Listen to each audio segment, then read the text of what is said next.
Baik, di sini saya akan menjelaskan efek rumah kaca.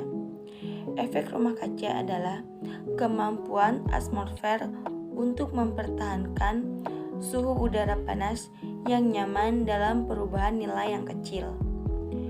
Unsur pembentuk efek rumah kaca ialah gas rumah kaca yang menahan panas keluar dari bumi.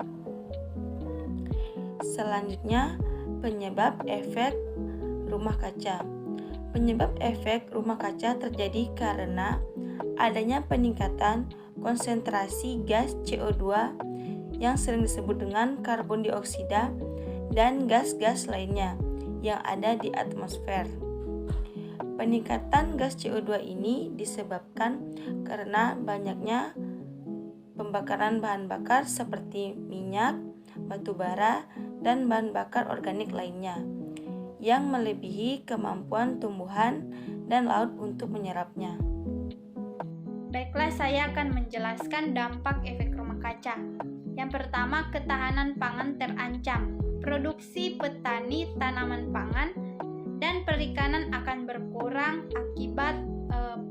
akibat perubahan iklim seperti banjir, kekeringan, pemanasan, dan tekanan air serta kenaikan air laut.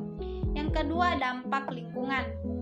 Nah, banyak jenis makhluk hidup akan terancam punah karena perubahan iklim dan gangguan pada kesinambungan wilayah ekosistem. Yang ketiga, resiko kesehatan.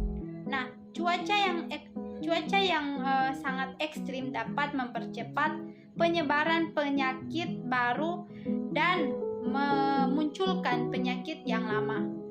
Nah, solusi mengatasi rumah kaca yang pertama, menggunakan bahan bakar seefisien mungkin. Yang kedua, menghemat penggunaan listrik. Yang ketiga, menggunakan kendaraan bermotor. Yang keempat, penanaman pohon kembali atau penghijauan. Baik, terima kasih.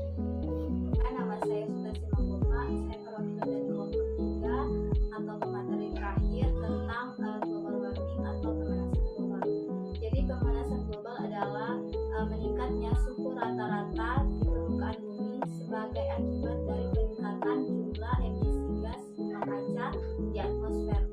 Nah, penyebab dari pemanasan global sendiri yang pertama karena adanya gas-gas rumah kaca di dalam atmosfer. Kemudian yang kedua yaitu umpan balik. Nah, maksud dari umpan balik di sini yaitu ketika gas CO disuntikan ke dalam atmosfer menyebabkan pemanasan atmosfer dan permukaan bumi sehingga mengakibatkan lebih banyak uap air yang diuapkan ke permukaan atmosfer. Kemudian yang ketiga ada variasi sinar matahari. Nah, untuk selanjutnya ada dampak dari pemanasan global. Dampak yang pertama yaitu adanya perubahan iklim. Kemudian yang kedua ada kenaikan permukaan air laut. Yang ketiga itu mencairnya lapisan glacier yang berada di pegunungan. Kemudian yang keempat ada pencemaran sumber air tawar. Yang kelima ada peningkatan suhu panas global. Yang keenam ada kekeringan, dan yang terakhir ada yang ketujuh ada peningkatan pencemaran udara atau polusi.